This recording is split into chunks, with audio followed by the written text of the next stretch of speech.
안녕하세요. 직장인으로 생활하면서 가장 고민이었던 게 내 집 마련입니다.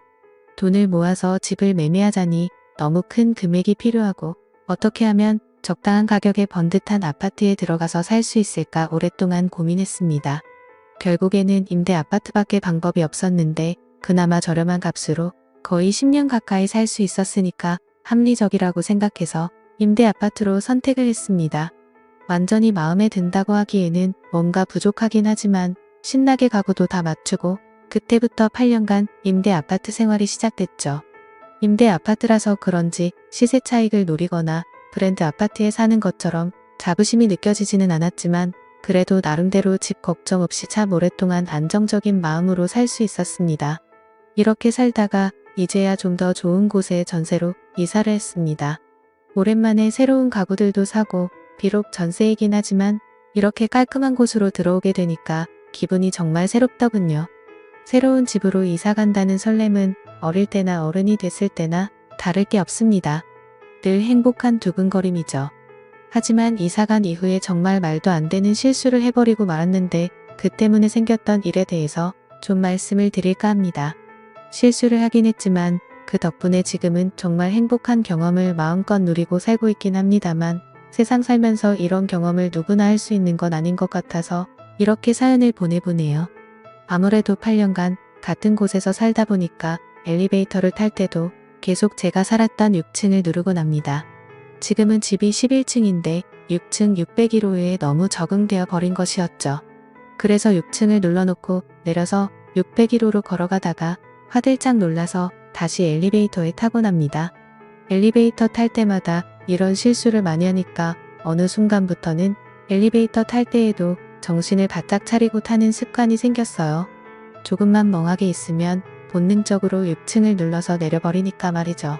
실제로 염려했던 일이 일어난 적이 있었는데 한 번은 퇴근하고 친구들과 한잔하고 약간 술에 취해서 집에 가는 길에 아무 생각 없이 엘리베이터를 닫고 저희 집 문 앞에서 비밀번호를 누르는데 문이 안 열리더라고요. 왜 이게 안 열리나 계속 두리뭉실하고 있었는데 호수를 확인해 보니까 습관처럼 예전에 살던 601호를 찾아가서 비밀번호를 누르고 있었더라고요.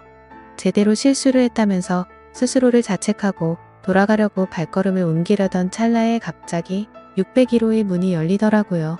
안에는 한 아주머니가 살고 계셨는데 제가 너무 정신이 없어서 집을 잘못 찾았다고 사과를 드렸습니다.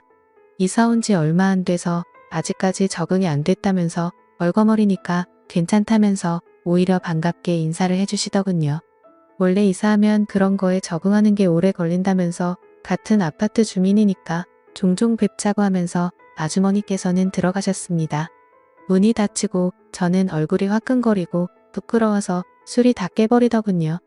그래서 편의점으로 가서 맥주나 몇 캔 더 사와서 방에서 마시다가 잠에 들었습니다. 다음 날부터는 정신 똑바로 차리고 다니자고 생각을 했고 이후에도 층수를 잘못 누르기는 했지만 금방 정신 차리고 저희 집을 잘 찾아가고는 했습니다. 근데 역시나 사람이 술을 많이 마시니까 판단이 흐려지더라고요. 회사에서 어마어마한 금액의 수주를 한 건 따는 게 있는데 그게 저희 팀에서 이뤄낸 거라서 상무님이 카드를 주셨거든요.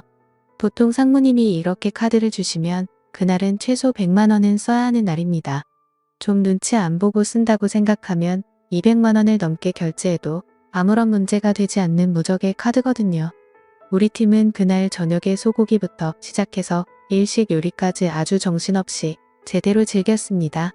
그동안 일하느라 힘들었는데 소고기에 양주까지 한잔하니 그동안 힘들었던 게 싹 풀리더라고요. 게다가 고급 참치 요리까지 곁들여서 비싼 술을 마시니까 이 맛에 회사 다니는구나 싶었습니다. 3차로 노래방을 가서 신나게 노래를 부르면서 맥주도 한 잔씩 했는데 매일 야근을 하면서 지친 몸을 이끌고 술을 마셔서 그런지 술이 평소보다 빨리 취하긴 하더라고요.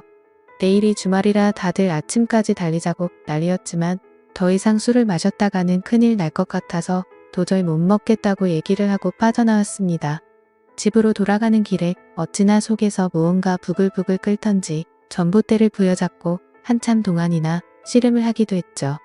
뿌듯하기도 하고 회사 다니는 게 참 힘들다고 느껴지기도 하고 참 여러 가지 생각이 나더라고요.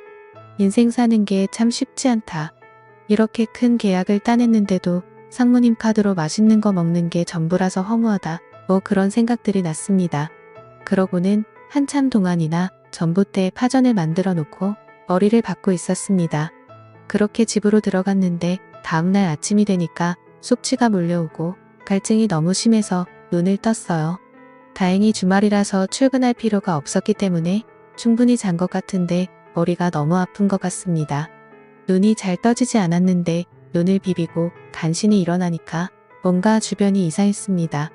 주위를 둘러보는데 제 방이 아니었어요. 지금 이게 무슨 상황인가, 여기는 어딘가 생각하고 있던 찰나 방문이 열렸고 제 눈앞에 보이는 건 다름 아닌 601호 아주머니였습니다.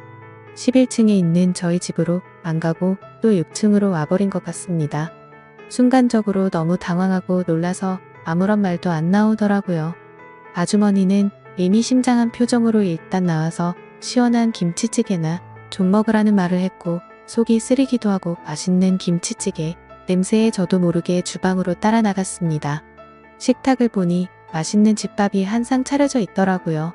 혼자 사니까 매일같이 대충 끼니를 챙기기 바빴는데 오랜만에 제대로 된 집밥을 보니 미안한 마음도 싹 없어지고 자리에 앉아 허겁지겁 먹기 시작했습니다.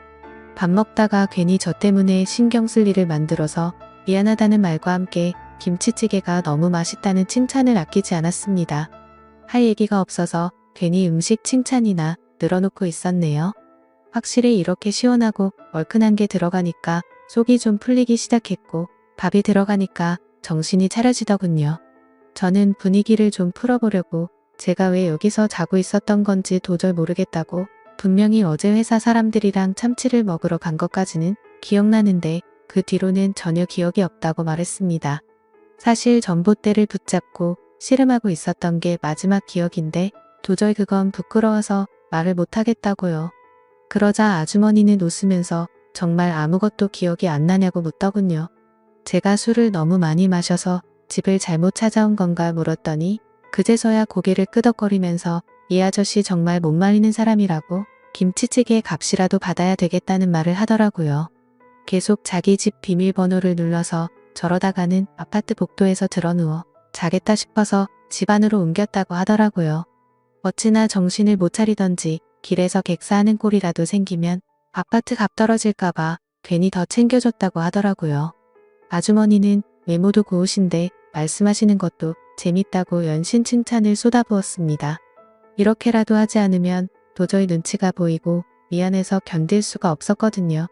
그러면서 은근슬쩍 어제 일 정말 하나도 기억 안 나나 보다라는 말을 의미심장하게 아쉽다고 말을 했고 자기 남편이 운수업 쪽으로 일해서 집에 잘 안 들어오는데 그동안 자기가 외로웠다는 말을 시작하더라고요.